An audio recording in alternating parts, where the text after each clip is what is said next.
Hi guys, welcome to Heartlight Tarot and Astrology. This is going to be a full moon in Scorpio reading for the sign of Aquarius, sun, moon, and rising.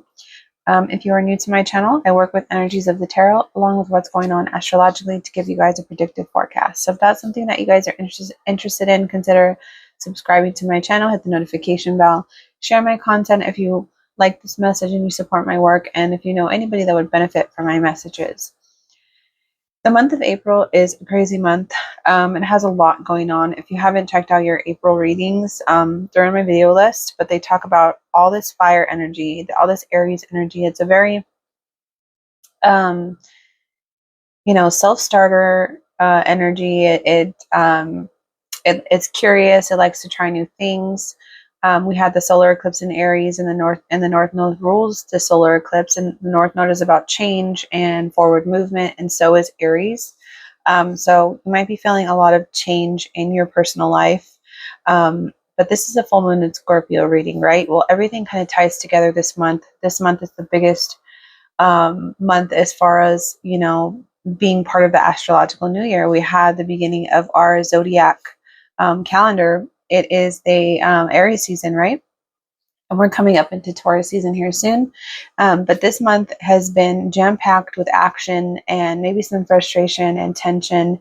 There's a lot of squares, there's a lot of conjunctions. Planets are communicating a lot with each other, so it's making us feel very agitated and self-driven and curious and, speaking our minds. Have you been finding yourself speaking your minds about a lot of things? Let me know in the comment box below.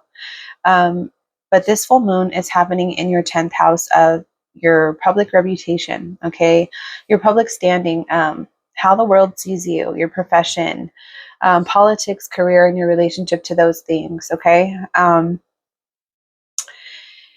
It's relationship with management and bosses as well. So you're going to be seeing a culmination of something that you started about 6 months ago in regards to your career. What is ending or what is culminating and really starting to show in the lights of your career and your public standing. Full moons are about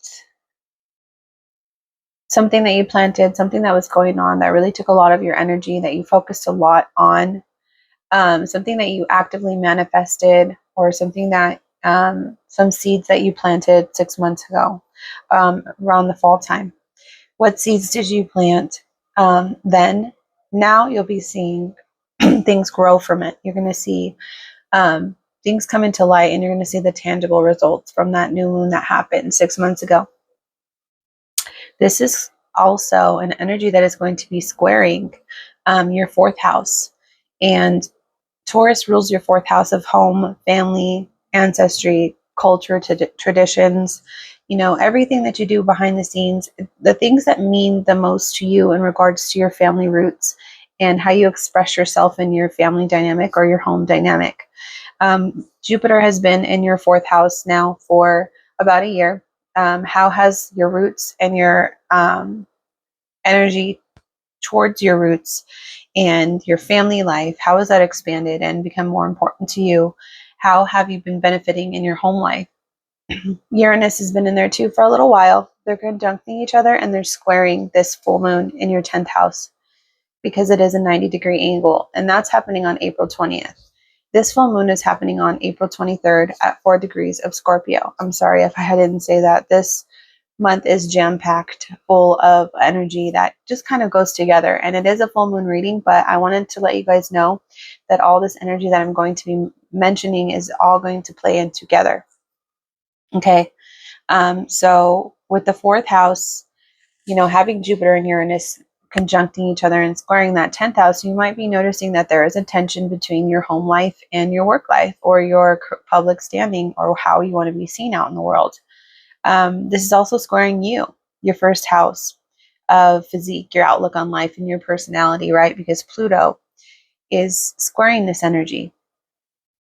And the fact that this full moon is, in Scorpio, right? In your 10th house, well, Pluto is the dispositor of Scorpio. He's a ruler of Scorpio. And what do we know about Pluto? Pluto is very intense. He is he comes into something and he really takes the meat from it and gets down to the bone. Like it's not a pleasant process always, but it's a necessary one. So the fact that Pluto's in your first house, it's completely transforming the way the world sees you. It's transforming the way that you look in some ways, your outlook on life, and your philosophies in some ways as well.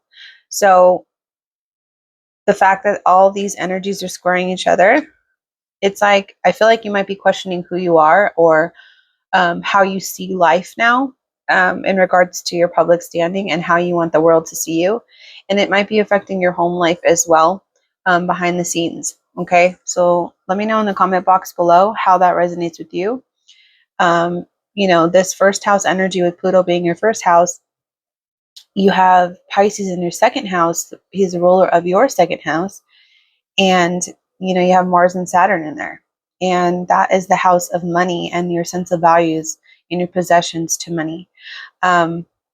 Stick around. I'm going to be pulling money and job oracle cards too towards the end, so you don't want to miss that. If you haven't liked this video, comment in the comment box below how all this energy is affecting you. And then also too, we have the solar eclipse in Aries, like I just mentioned, that rules your third house. Aries rules your third house of siblings, short journeys, the way that you communicate and talk and write. Okay, so you might be expanding in those areas. And that's based on what you let go of or what you decided to really believe in back when we had the lunar eclipse, the first part of that solar eclipse back in March. So you can see how everything is tied together. Let me know in the comment box below. I'm really curious. You guys have a lot of energy that's like next to each other. A lot of, what do I want to say? Like succedent houses, like houses that start from the first house and go all the way to the third. And then you have energy in your 10th and your 4th. So, and those are houses of, those are your personal houses. So I'm just curious to see what's going on with you, Aquarius. You guys got the Empress for your current energy. Maybe one of you is pregnant, considering Pluto is in the first house, and that changes the way that your body looks. So there could be changes. And I just got like this thing in my throat all of a sudden. So maybe you might be finding yourself really being able to express your needs to people. Your abundance might be a part of your speech right now. You might be talking about being more abundant in life, and maybe being able to live off the land in some cases. That could be possible as well with the fourth house. Taurus in your fourth house and Jupiter expanding. Taurus is about earthly things, right? So you might be thinking about planting your own food and what it is that you put in your body. And, how can you make your home life healthier, or your physique healthier? Because the Empress here, it gives me the vibe of, really taking care of herself, her health, her physique, and her mental health, living off the earth, things growing abundantly around you. So maybe you're just trying to visualize yourself. I feel like the power of visualization is very strong for you right now too. I feel like you manifest what you think about. And with the Empress here, maybe you're starting to see that. Maybe in the political world, considering this is your full moon reading and this is happening in your 10th house of the politics and your career and your public standing, maybe you want to be seen as somebody that is very abundant, right? Almost like you want to see people see you as someone to be admired. Okay, maybe that's what you're going for right now. You just want to be admired, and you want to be able to show the world what it is that you've been learning in the recent past. What energy do you have? You guys got Temperance. Okay, Sagittarius energy.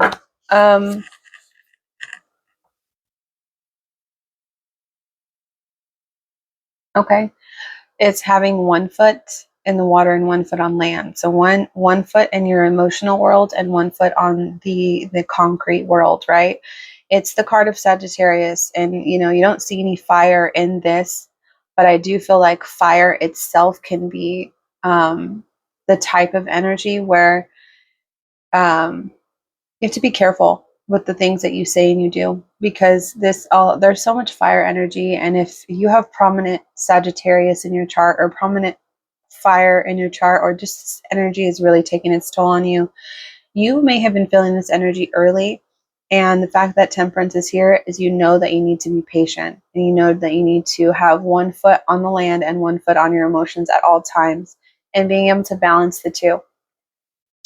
Around the March 25th, when the lunar eclipse happened, what were you balancing out? Okay. What were you balancing out? What were you telling yourself you needed to be patient about because you felt this change coming, in regards to maybe your career, or maybe it's your sense of value with money, or the way that you spend your money.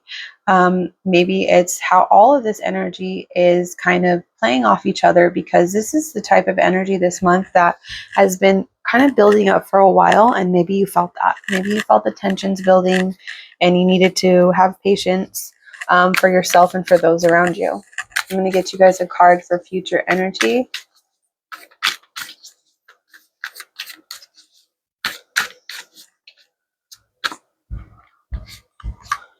You guys got the Knight of Pentacles. Being able to be wise with your money, know what to invest in, is something that you're going to be very aware of here in the future.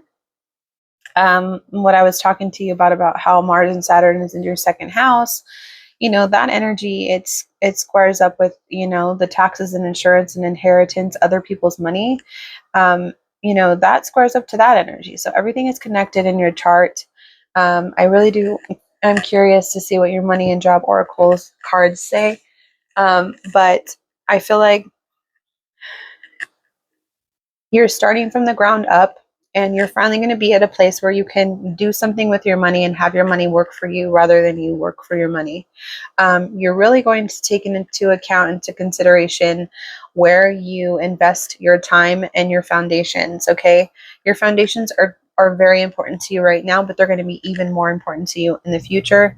I feel like the decisions that you're making right now are going to be ones where you manifest abundance. You dig deep for that balance and that energy.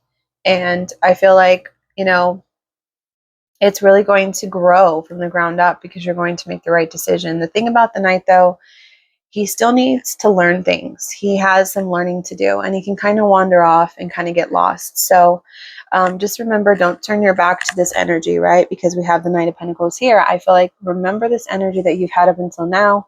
Once things start rolling for you and financially, and things start getting better for you financially, don't forget where you came from, is what I'm saying, what I'm seeing here, because he has his back turned to this energy. Don't forget to carry that temperance energy wherever you go, because it's going to benefit you.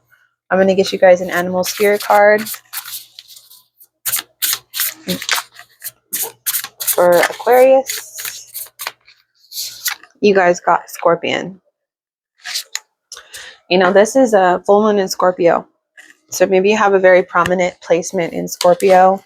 But with the Scorpion, I feel like they're very tense, right? They're always ready to protect themselves, because they feel like they can't trust the world, or they can't trust intruders, is what I'm trying to say.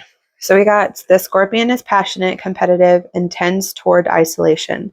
The Scorpion is a passionate and determined creature. Their career is very important to them, as are a few select friends. Sometimes the Scorpion's heat festers, and they focus on an unresolved event from the past, usually a situation where they were left feeling burned. The Scorpion card says it's time to come clean about your feelings so everyone can heal, and you can get back to your usual fiery but fun self. When in balance, wild and free and fierce. When out of balance, jealous, resentful, and unresolved. To bring it to balance, honesty and forgiveness. Well, I feel like this Scorpion carries a very heated energy, and you can see from its what do you call that? Their tail. I don't think that's their tail.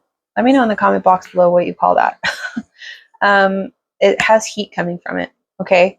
And that heat kind of seeps out because of what's going on internally, right? Because they're scared, or they're frustrated, or they're angry, or they're territorial, or whatever. I feel like you're holding on to something and it's time to forgive yourself, forgive the other, and to be honest about something with somebody. Because holding on to it is not getting you anywhere. It's just making the pressure cooker build, right? They say if you don't talk about your feelings, it comes out in weird ways, like the way that you treat people. Some of it could be passive, some of it could be passive aggressive. Always talk about your feelings, Aquarius. Always, always, always. You guys got growth for your job, money, oracle card. You see there's a baby holding his dad's hand.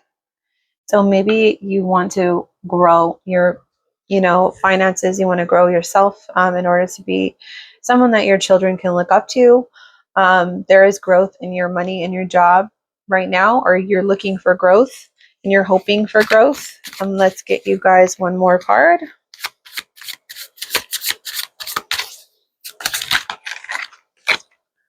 Payday. Well, I feel like maybe you're really focusing on not only waiting for your payday here. It just seems like you're focusing more on how you can grow your money, especially with the Knight of Pentacles here. You're finding different ways to make money, is what I see, and not only focusing on payday and living from paycheck to paycheck. Just don't wear yourself out and don't hold your feelings internal, because it's going to end up hurting people. It's going to sting people, because it's going to come out in ways, it's going to seep out in ways that you don't expect, like ignoring people or being passive aggressive, being passive, shutting down and completely disconnecting from things and people around you. Make sure you're being vocal about what it is that you need from people. Make sure you're being honest and being forgiving at the same time.